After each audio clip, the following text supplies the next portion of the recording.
Oi, comunidade do Instituto Cultiva. Tudo bem com vocês? Bora para mais um episódio do Cultiva Cast e hoje eu tenho a alegria, a honra, a satisfação, estou muito feliz aqui, quero compartilhar com vocês de estar recebendo o querido mestre José Genuíno. Muito obrigada, Genuíno. É uma honra, é uma alegria estar contigo pessoalmente. Eu te conhecia das lives, mas eu não conhecia pessoalmente. E está aqui depois de uma certa travessia delicada que eu passei, mas já estou recuperado e estamos aí na luta para contribuir com uma alternativa para o país. Essa questão de tu trazer essa função da travessia, né? A tua vida é feita de lutas, né, Genuíno? Lutas, travessias, risco e fio da navalha. Porque as minhas escolhas foram sempre radicais. Eu nunca fiz nada pela metade. E ao caminhar no fio da navalha, eu fiz opções ao longo da minha história, seja no movimento estudantil de 68, na Uni, na clandestinidade, na guerrilha, na prisão, que eu fiquei 5 anos na ditadura militar preso, né? Ao sair da prisão, a minha entrada no PT, a minha experiência no PRC e também a minha experiência no parlamento, que eu fui da primeira bancada do PT, que foi eleita em 82. E esse processo que eu vivi desde a presidência do PT, né, do Lula I, e também a experiência posterior que deu como... Fui 26 anos parlamentar, constituinte e vivi a experiência de constatar na prática os limites da democracia liberal quando eu fui alvo de uma perseguição da justiça de exceção com o chamado mensalão. Essa questão dos limites da democracia liberal, o quanto ainda boa parte da esquerda parece que não compreendeu esses limites, né? E segue pregando a defesa dessa democracia. E não compreende que a democracia liberal está em crise.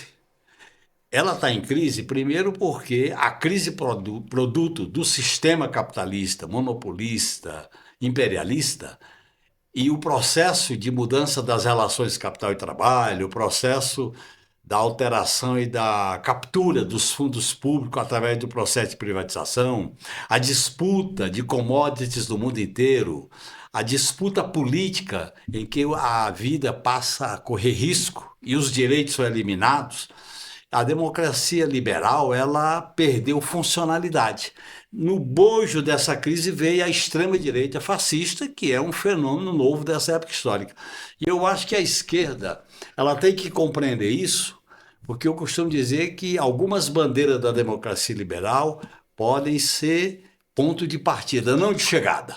O ponto de chegada é uma alternativa radical de democracia, com conteúdo social, com conteúdo econômico, com uma contestação do sistema e principalmente uma alternativa ao modelo do capitalismo na sua configuração neoliberal. Esse é o dilema que a esquerda está vivendo no Brasil, na América Latina e no mundo.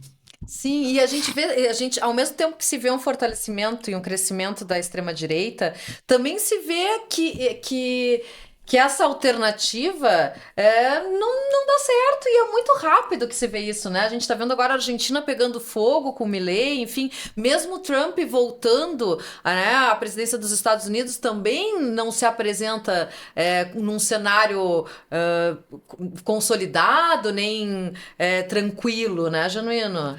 O Brasil está passando por essa experiência. Nós tivemos a crise de 2013, a crise do impeachment, a vitória da extrema-direita com o impeachment, a vitória do governo inelegível Bolsonaro, e nós estamos diante de uma encruzilhada.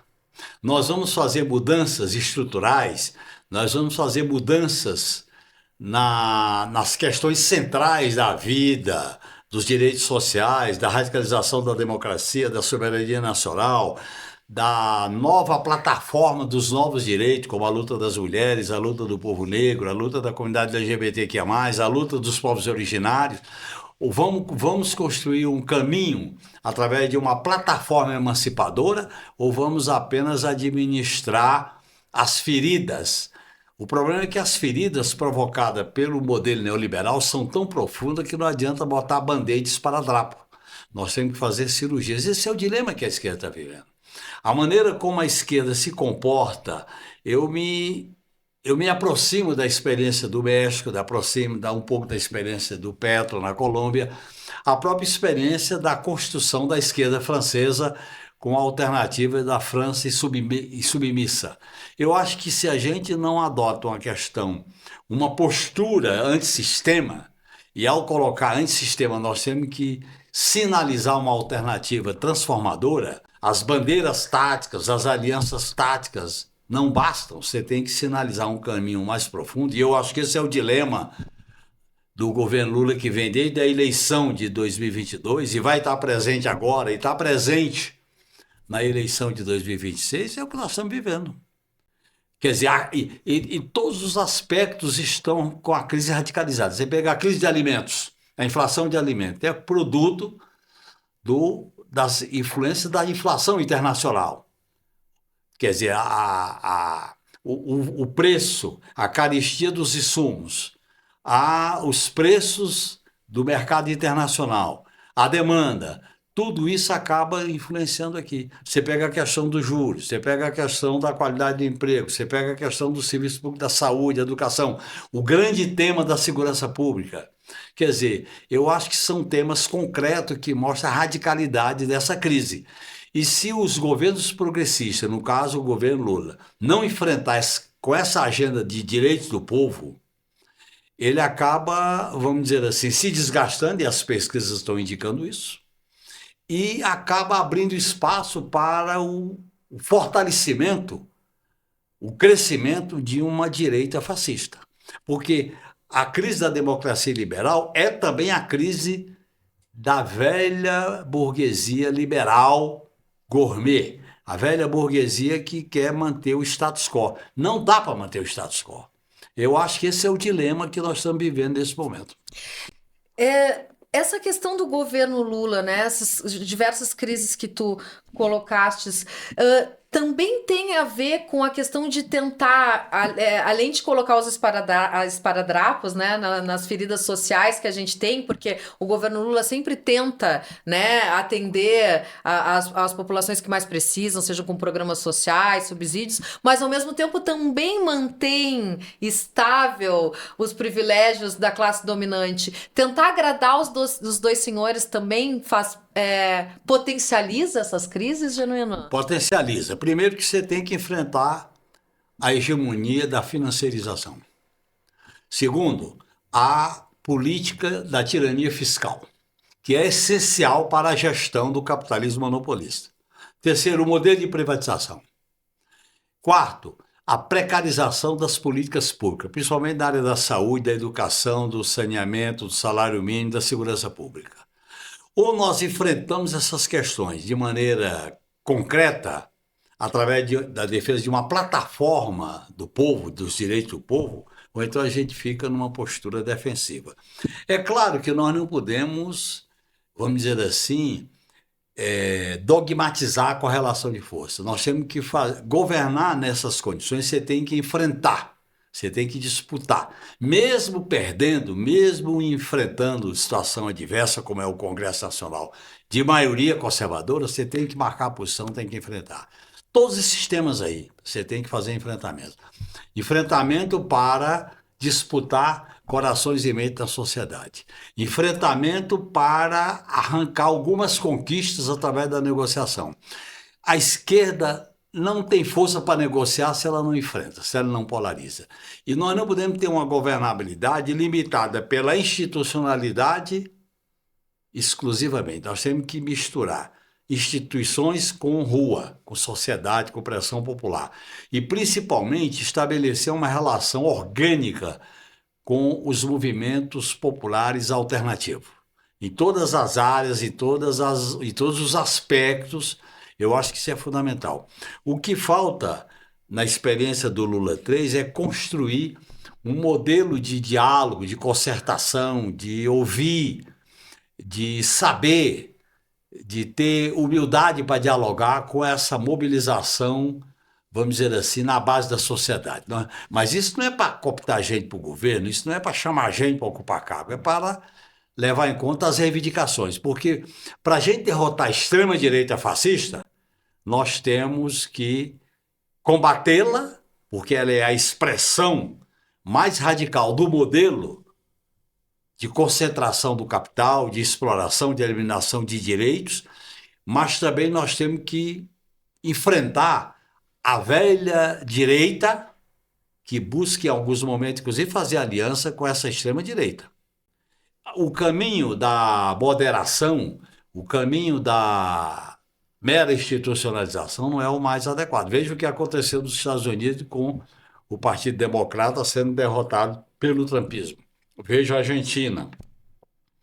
Veja o que está acontecendo agora na Alemanha com o crescimento da extrema-direita. Portanto, nós estamos vivendo uma época de crise sistêmica e quem está crescendo é a alternativa de extrema-direita. Está faltando à esquerda um projeto estratégico, um projeto de futuro para a gente acumular força no enfrentamento dessa hegemonia, que é o sistema hegemônico, com as suas várias formas de dominação e de organização, que a gente possa acumular força. Por isso é eleição e rua, palácio e rua, mobilização, que é o que está sendo indicado, inclusive agora, na Argentina, nesta semana, a mobilização dos aposentados e dos torcedores de futebol. Quer dizer, nós temos que buscar novas formas. A esquerda tem que voltar a dialogar com a sociedade, com a base popular, com o chão dos territórios, das fábricas, das escolas, porque há uma situação de crise de perspectiva. A vida está muito difícil, a vida está, vamos dizer assim, numa encruzilhada. É possível a gente ter uma vida que preste, é possível a gente ter uma vida feliz, é possível a gente ter uma vida cidadã, é possível a gente ter uma vida com esperança. O capitalismo impõe uma parede de ferro e diz, não, você tem que se submeter. Você tem que se submeter pela dominação voluntária, pela submissão voluntária, ou então pela eliminação, pela força, pela coerção, ou então pela ideologia da religião da prosperidade, do individualismo, do caos, da violência, da guerra. Então, eu acho que nós estamos numa encruzilhada. E, para mim, o caminho para a gente dar a volta por cima é trilhar um outro caminho em que a gente possa ter, além da plataforma, uma maneira de atuar, uma maneira de se organizar e uma maneira de debater esses desafios. Quer dizer, nós temos que disputar que outro sonho é possível. Sonhar com o sonho impossível, como diz a música cantada pelo Chico Buarque, é fundamental para a gente teimosamente resistir a esse processo, porque o futuro das pessoas está em risco, o futuro da humanidade, o futuro da vida está em risco. Se a gente não protagoniza uma alternativa transformadora e revolucionária, a gente acaba ficando na defensiva e sendo cooptado pela moderação. Não tem jeito, é isso que dá para fazer e a gente vai se acomodando. É a tal da utopia, né, Genuíno? A utopia no sentido de olhar o futuro, de construir esse futuro. Não é a utopia no sentido só do sonho, como algumas pessoas imaginam. É a utopia que vai sendo construída na militância. E uma militância coletiva, uma militância que não pode ser pelo caminho exclusivo dos memes, das redes sociais. É importante, às vezes, é importante militar nas redes sociais, mas é importante também o corpo a corpo, os encontros, as rodas de conversa e principalmente a mobilização. A mobilização é força, é energia, é enfrentamento que cria situação melhor para essa correlação de força. A esquerda, além de tudo, concentra a sua força de mobilização nas eleições e perpetua a crença de que é possível, por exemplo, derrotar o fascismo nas urnas. Por exemplo, vencemos a eleição contra o Bolsonaro, que foi uma grande vitória, enfim, para o Brasil, mas não se deu ali a derrota do fascismo. O fascismo está vivo e pulsante na nossa sociedade, né? Nós temos que derrotar nas urnas e nas ruas. Porque a derrota da extrema-direita fascista terá que ser no campo da política, do enfrentamento do discurso que eles divulgam, no enfrentamento da manipulação, da mentira, da enganação. Eles são ousados, são atrevidos, vão por vale tudo. E se a esquerda ficar no aliancismo e na moderação, ela se equivoca. Nós temos que combinar o institucional com o não institucional. Trabalhar por cima e por baixo. Nós temos que disputar a eleição, mas também disputar a sociedade. E disputar a eleição propondo alternativas. Nós temos que disputar a eleição advogando um programa. Governos eleitos têm que realizar mudanças, não é para se adaptar ao sistema. Esse adaptacionismo é o que o sistema procura produzir, procura acomodar as pessoas. Não há outra alternativa, tem que se acomodar.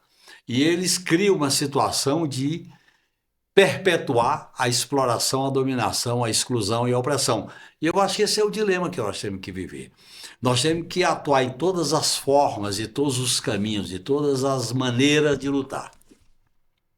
Genuíno, e qual é o papel do PT nisso tudo?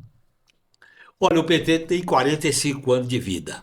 45 anos de vitórias, de lições, de algumas derrotas e de muitos desafios. O PT nasceu para questionar a ordem. O PT nasceu para contestar aquele modelo de transição da ditadura para a democracia. O PT nasceu afirmando que o compromisso dele com as lutas populares, com as mobilizações, e o PT escreveu nos seus documentos que não há democracia sem socialismo, nem socialismo sem democracia, que é uma questão central. Para nós não é o liberalismo político, para nós é a radicalização da democracia. Democracia com conteúdo econômico, com conteúdo social, com soberania popular. E eu acho que o PT está vivendo um período que eu acho que é uma certa encruzilhada. Primeiro porque ele foi profundamente combatido e jogaram pesado para eliminá-lo, para destituí-lo. E ele está sobrevivendo. Mas ele precisa primeiro fazer uma inflexão modernizando a sua linha política, o seu programa, o seu caminho. Segundo, os seus métodos de organização. Terceiro, a maneira de dialogar com os filiados. Nós não podemos ter um partido de esquerda com filiados cartoriais. Tem que ser filiados militantes que se organizam, que se reúnem, que recebem uma informação do partido, que exerce uma cidadania partidária e militante. E eu acho que o PT se acomodou um pouco na institucionalidade, ficou muito preso aos mandatos parlamentares, tá certo? E não priorizou a organização territorial horizontalizada, não investiu na formação política. Eu costumo dizer que a gente vive uma época hoje, Mafê, nunca foi tão importante a formação política. Um grande revolucionário já falou que não há revolução sem teoria revolucionária. Como é que a gente vai querer mudar esse mundo e mudar o mundo mudado se você não elabora um conhecimento, se não elabora uma visão, se não elabora uma crítica, se não ganha corações e mentes para esse processo? Ficar na mesmice, eu acho que é o caminho do que é a gente pode chamar de uma submissão voluntária. Se aceita mesmo porque não há outra alternativa. É possível uma outra alternativa. Principalmente a ideia de construir um projeto coletivo. O PT se viabilizou até agora porque é um projeto coletivo. E esse projeto coletivo precisa ser revigorado, debatido, polemizado, seja na disputa da presidência, seja na disputa do diretório, seja nas disputas regionais e municipais. Eu acho que é fundamental a relação do PT com os movimentos, a relação do PT com as entidades populares, com o que há de sujeitos novos dessa mobilização, passa a ser fundamental. Eu acho que essa é a lição que a gente tira desse processo que a gente vive hoje. Foi uma vitória enorme, estupenda, derrotar o bolsonarismo fascista em 2022. Mas essa vitória ela tem que se materializar num projeto de transformação na institucionalidade do Estado, nas políticas públicas, nas relações internacionais, na visão de um novo modelo econômico que não pode ser pautado pelo arcabouço fiscal, tem que ser pautado por uma política de crescimento econômico e geração de emprego com os temas que estão presentes hoje na disputa, seja no mundo, seja aqui no Brasil. Tu falou bastante uma palavra que é projeto. Tu acha que isso é um dos calcanhares de Aquiles da esquerda atualmente, a falta de um projeto de país, de sociedade? Porque os governos né, progressistas nossos apresentam programas sociais, programas de governo, mas um projeto enquanto esquerda está nos faltando? Eu acho que não chega a ser nem programa, chega a ser plataforma. Uhum. E plataformas eleitorais. Então, para mim, o projeto significa você definir as linhas do futuro. Como você combinar alguns elementos são fundamentais nessa disputa. A ideia da soberania nacional num mundo multipolar. A questão, por exemplo, da radicalização da democracia para enfrentar uma dominação autoritária, racista, patriarcal e violenta. Como garantir a soberania popular, que não pode ser só de 4 em 4 anos ou de 2 em 2 anos. Soberania popular enquanto ação ativa, seja através das formas de plebiscito, referendo, como através da mobilização. Enfrentar, por exemplo, a, a união da luta das mulheres, da luta do povo negro, da luta da comunidade LGBTQIA+, da luta dos povos originários, com a luta antissistema. Porque se você separa, você acaba favorecendo uma visão liberal da luta feminista, da luta antirracista, da luta contra os preconceitos. Nós temos que. Porque essa é a expressão mais violenta do modelo capitalista. A discriminação em relação às mulheres, em relação ao povo negro, em relação à juventude, em relação à comunidade LGBTQIA+, aos povos originários. Então, esse projeto seria uma unidade de objetivos, unidade de propósito. A partir daí você tem que definir quais são seus objetivos estratégicos. E daí vem a tática. Nós estamos numa visão muito taticista. E uma visão taticista pela via eleitoral. Cada eleição tem uma plataforma. Nós temos que saber para onde nós vamos. Que país nós queremos? A gente mais ou menos sabe que país é esse. Agora, que país nós queremos transformar? Nós temos que fazer esse debate. E eu acho que falta à esquerda um projeto estratégico com base nesses itens, nesses pontos. No sexto Congresso do PT, o PT sinalizou na resolução política as linhas básicas de um projeto estratégico.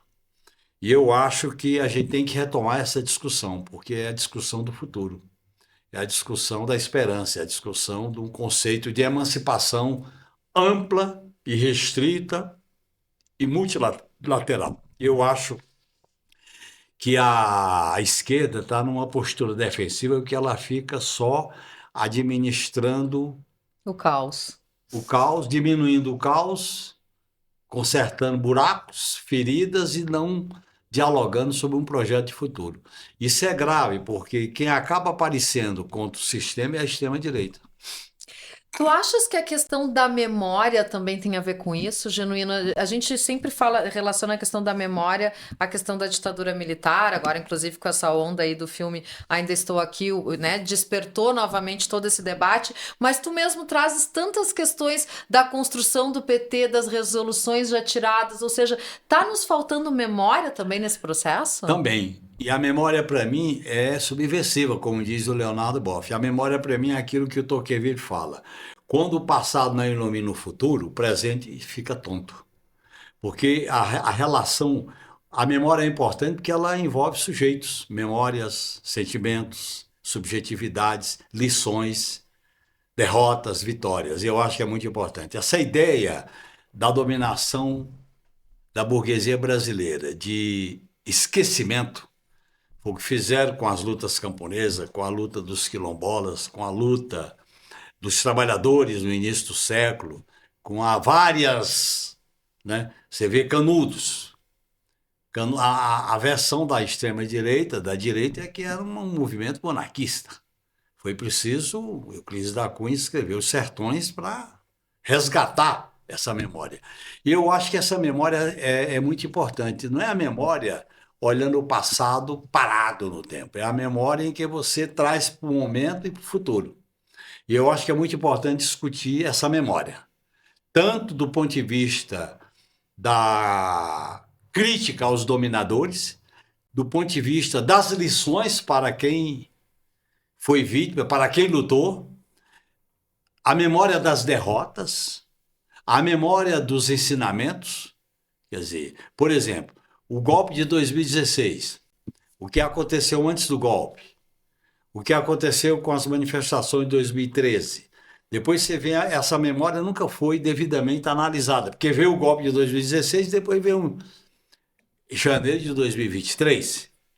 E você tem 64. E ao longo da história da República sempre se pregou ou se fez o negacionismo no sentido da invisibilidade. Porque a invisibilidade na política é uma espécie de negacionismo. Quer dizer, você tem, por exemplo, a experiência do Araguaia. Só 2 corpos entre mais de 60 mortos foram localizados. Quer dizer, a discussão sobre a resistência armada no campo e na cidade, a discussão sobre as experiências de luta coletiva, eu acho que isso ensina o presente e o futuro. Eu acho que a memória faz parte desse projeto emancipador. E tu achas que há hoje um cenário favorável para se trazer à tona novamente esse debate, né? Se a Comissão da Memória, Verdade e Justiça, a própria questão do enfrentamento aos militares, com tudo isso agora que está vindo à tona, com, né, os indiciamentos aí em torno dessa tentativa de golpe do 8 de janeiro, é agora que a gente precisa aproveitar? Há um cenário favorável para isso, Há Genuíno? uma situação muito favorável. Primeiro, a repercussão que está tendo o filme Ainda Estou Aqui. E está repercutindo profundamente e amplamente, inclusive incorporando uma nova geração, porque a abordagem que é feita é uma abordagem muito sensível, muito afetiva, uma abordagem que dialoga com as pessoas. Ao lado dessa questão tem a crise que se aprofundou com a dominação da extrema-direita, que foi o golpe de 2016 e a eleição do inelegível Bolsonaro. De onde esses militares, onde eles se formaram, onde eles aprenderam, onde eles circularam? Quer dizer, é algo normal 5, 4 estrelas? É algo normal coronéis, né? Generais? Um cara que era ridicularizado no parlamento do baixo clero virar presidente da República? Quer dizer, a opção feita com o golpe de 2016 e com a eleição do inelegível comprometeu de maneira profunda a instituição Forças Armadas. Comprometeu tão profundamente que o próprio artigo 142 entrou na agenda e é necessário uma reformulação dele, uma mudança. Por quê? Porque, veja bem, hoje você tem uma discussão no mundo sobre o que é uma política de defesa. Como é que um país como o Brasil se defende diante de certas ameaças externas? O papel do espaço aéreo, o papel dos oceanos, e o Brasil e as Forças Armadas discutindo urna eletrônica, discutindo acampamento em quartéis. Isso é brincadeira. Então eu acho que há uma crise, essa crise vai mexer. Isso não vai ficar assim, vai mexer. Eu acho que a gente devia discutir, ao lado da condenação e do movimento sem anistia, a gente devia discutir reformas nas instituições do Estado. Por exemplo, reforma no papel das Forças Armadas para discutir uma política de defesa nacional. Reforma no sistema de segurança pública, que envolve uma nova visão de como tratar as instituições da segurança pública, como PM, polícia, guarda municipal, etc. Reforma política eleitoral. O Congresso, do jeito que ele está, com emendas PIX, com orçamento impositivo, vai ser o campo da oligarquização da política. Então, nós temos que tratar essas reformas. O próprio sistema de justiça, particularmente com as iniciativas do STF, está dando uma resposta interessante na investigação, mas é necessário reformulação do sistema de justiça. Então, eu acho que essas reformas institucionais também contemplam uma plataforma estratégica de reforma do Estado. Porque a própria institucionalidade de 88, ela foi colocada em risco com o golpe de 2016 e com o governo do inelegível Bolsonaro. Então, nós temos que abrir um debate sobre isso. Eu até discuti e elaborei uma contribuição na forma de livro, constituinte Avanços, Resgate e Lições, e crise institucional com a Andréa Caldas, em que a gente discute como, com 129 emendas, emendas profundas, como da época do FHC, como do golpe, como a questão do teto de gasto, da mudança na CLT, como essas emendas comprometeram o conteúdo da Constituição de 88, a chamada Constituição Cidadã. É necessário a gente discutir mudanças constitucionais. É impossível uma governabilidade democrática do jeito que funciona o Congresso e agora estão querendo desidratar, esvaziar o presidencialismo que o presidente da República é chefe de Estado e chefe de governo. Então são dilemas que a gente está vivendo nessa crise. Porque você tem uma crise econômica, uma crise social, uma crise cultural, uma crise ambiental, Uma crise uma crise política. internacional, uma crise política e uma crise com risco de guerra. Portanto, quem faz política hoje tem que ter a ousadia e a coragem de enfrentar a crise, porque tem crise por todos os lados. As crises também podem ser terrenos férteis para brotar novas coisas, né? Claro, os chineses dizem isso, que a crise é a véspera de uma solução inovadora, alternativa, etc. Desde que a gente interprete bem, tire as lições e tenha uma alternativa. Não adianta você falar da crise, você tem que falar de qual é a solução para a crise. Porque viver na crise sem apresentar uma saída é ser dominada por ela. Aí cai naquela lógica que tão bem interpretada pelo Gramsci quando ele diz: o velho está morrendo, está em crise, mas o novo não cresceu o suficiente para bater o martelo. Esse é o dilema que a gente vive. Falando sobre essa questão dos dilemas, né, Genuíno, e tu falava sobre a discussão de uma nova constituinte ou de fazer essas reformas, e aí sempre que se traz esse assunto se fala, mas com esse Congresso? E Olha, aí... nós não podemos usar o status quo como argumento de risco para não querer alternativa. Nós temos que construir um caminho de luta, de hegemonia, de contra-hegemonia, de resistência. Em primeiro lugar. E segundo, para nós marxistas, você tem que avaliar a situação dos conflitos de classe, da luta entre as classes, da própria crise estrutural do sistema. O sistema está em crise. Não adianta a gente ver o trumpismo de um jeito, mas o Trump é a administração da crise do império. Ele está administrando a decadência do imperialismo americano. É claro, imperialismo nenhum cai de morte morrida, tem que ser de morte matada. Então nós temos que perceber que a crise não pode levar a uma prostração. Você tem que entender a crise e propor alternativa. Eu acho que do jeito que está a situação, nós temos que criar as condições para rupturas, para transformações. No fundo, nós temos que voltar a abordar o caminho de transformações que eu dou nome aos bois, de uma revolução. Uma revolução democrática, popular, soberana. Não é uma revolução num dia, num palácio. Não é a experiência que a gente viveu nos anos 70, nem muito menos que aconteceu na União Soviética, nem na China, nem no Vietnã. É um outro modelo de rebelião popular, de sublevação, de movimentos que envolvem a questão cultural, a questão social, a questão econômica, a questão ambiental, a questão internacional. Por exemplo, nós temos que construir um novo modelo de internacionalismo libertador, porque o que está em risco é uma crise sobre o futuro da humanidade, com reflexo em cada área, em cada país, em cada região. Então, eu acho que se a gente não tem ousadia, se a gente não tem força para pensar, e dentro daquela visão, pensar e agir, pensar e militar. É o conceito da praxis como um momento importante em que você não basta só interpretar o mundo, tem que mudar o mundo. E agora o mais difícil é mudar o mundo mudado. Então, eu acho que é isso que a gente tem que fazer. Se a esquerda fica pouco ousada, moderada, mediocrizada, ela não pensa grande, ela vai perdendo a sua legitimação enquanto força transformadora. O sentido da esquerda é ser uma força transformadora, é fazer a rebeldia coletiva.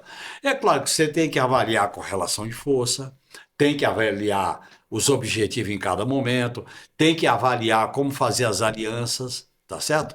Isso é um processo muito interessante para a gente construir.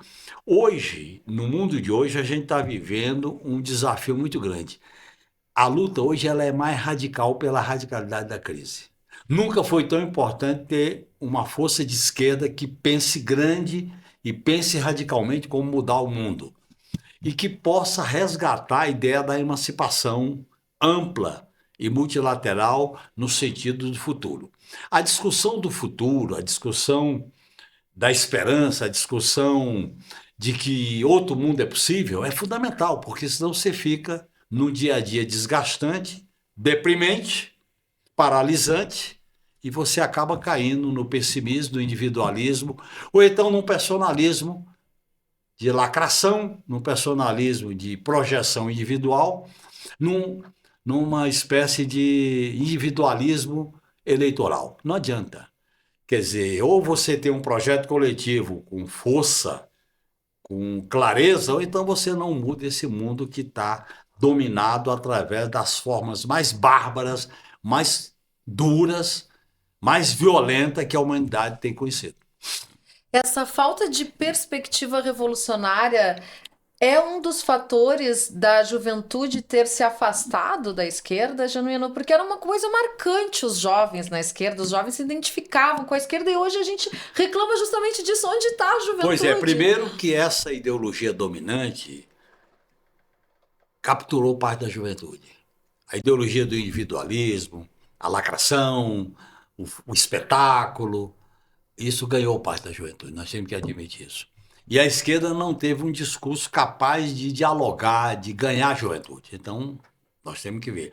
Nós não podemos usar essa questão como culpa da esquerda. Eu acho que é um fenômeno de uma época histórica. Com a crise das revoluções socialistas do início do século XXI, com o modelo, veja bem, com o modelo do Estado mínimo, do fim da história, do fim da luta de classe, da globalização que agora está em crise. Esse processo, no meu modo de entender, a esquerda foi se limitando apenas a fazer reparos, a fazer reformas, a fazer ajustes, e não apresentou uma alternativa questionadora. E eu acho que isso tem a ver com o diálogo da juventude. Além disso, você tem que dialogar com novas bandeiras, com nova plataforma, com novas palavras de ordem para dialogar com a juventude. Há também as formas de luta, os métodos de luta. Dependendo de como a gente aborda essa questão, você pode ter mobilizações e entender que não há uma fórmula definida de como mobilizar. Nem a mobilização vai ser da noite para o dia. Eu acho que tem que haver criatividade nesse processo. O é fundamental e a esquerda voltar a dialogar com a sociedade civil, com os movimentos, com o povo, no sentido de dialogar suas reivindicações, seus dilemas, suas angústias, e sempre discutindo uma alternativa. Não adianta só denunciar, porque a vida já é uma denúncia. Você tem que dar uma alternativa para essa barbaridade em todos os sentidos. Tu achas que isso tem a ver também com comunicação, com a forma de se comunicar, com os meios que, né, hoje tem a questão da internet e ainda há um certo fetiche pelos meios tradicionais de comunicação? Ou seja, a comunicação também é um fator que entra nesse... Claro que entra, mas não é o determinante. O determinante é saber qual é o futuro.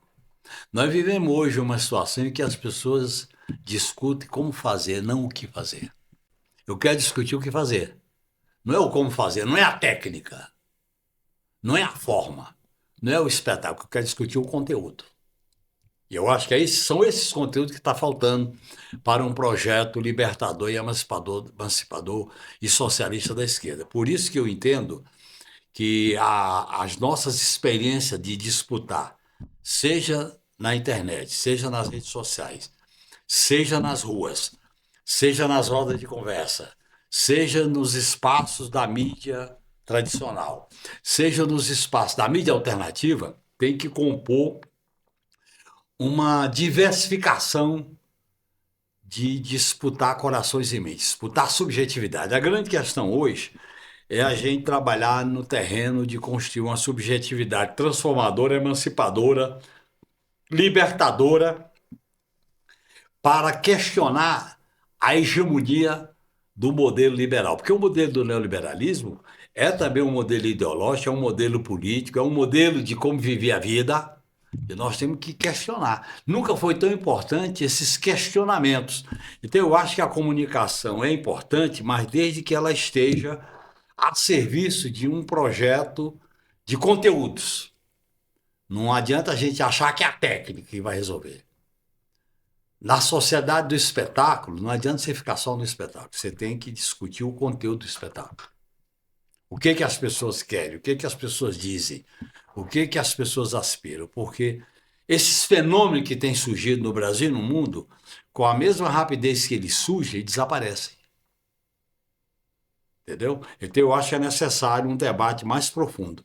E para mim, a grande responsabilidade do PT é fazer esse debate. Porque o PT nasceu sendo uma alternativa para a esquerda no momento em que a esquerda estava saindo da cadeia, foi derrotada na luta armada e o PT, de uma certa maneira, foi a alternativa para a esquerda se reencontrar. Eu acho que o papel do PT hoje é produzir um grande movimento, e eu espero que a eleição da direção possibilite isso, um grande movimento de ideias, de renovação, que empolgue, que seja interessante, que encante as pessoas nesse processo. Eu acho que por aí a gente pode, vamos dizer assim, derrotar essa ideologia dominante que não tem saída, tem que se acomodar, tem que aceitar, é isso que é possível, e vai se construindo ou pela violência da dominação ou pela violência subliminar da submissão voluntária, né? Que é mais grave ainda porque vai dominando o coração e a mente das pessoas. É isso, mestre José Genuíno. Quero te agradecer por nos encantar, por nos inspirar. Eu já te falei isso várias vezes. Tu sempre me diz, eu não sou mestre de ninguém. Eu falo, é meu mestre. E o quanto é bom a gente te ter, porque eu acho que é isso justamente que a gente precisa, desse teu vigor, dessa tua coragem, dessa tua postura. Então é muito bom te ter nessa nossa época. Eu agradeço muito e você sempre estimula. Eu aprendi a correr todos os riscos e não ter medo dos riscos. Inclusive, recentemente, quando eu fui fazer a cirurgia, eu fiz uma sublimação ao me internar no hospital, passar a noite lá e entrar na cirurgia de manhã cedo. E eu fiz essa sublimação e quando eu fui para a mesa dos operadores, dos médicos, né, o centro cirúrgico, como se eu estivesse sentando numa batalha, num piquete, numa mobilização, numa greve, num treinamento e tal. Eu acho que a gente tem que resgatar o sentido da vida vinculado às causas, vinculado ao futuro, porque senão a gente fica no prosaico, no medíocre. Muito obrigado, meu filho. Isso aí, eu que agradeço. Esse foi o CultivaCast maravilhoso com José Genuíno. Se vocês gostaram desse conteúdo, não esqueçam, curtam, comentem, compartilhem, entreguem para mais pessoas. Se inscrevam nos nossos canais no YouTube e no Spotify. Foi bom demais, gente. Valeu, até a próxima. Esse programa é um oferecimento do Instituto Cultiva, mais de 20 anos com foco na educação para a cidadania e participação social. Saiba mais no site institutocultiva.com.br.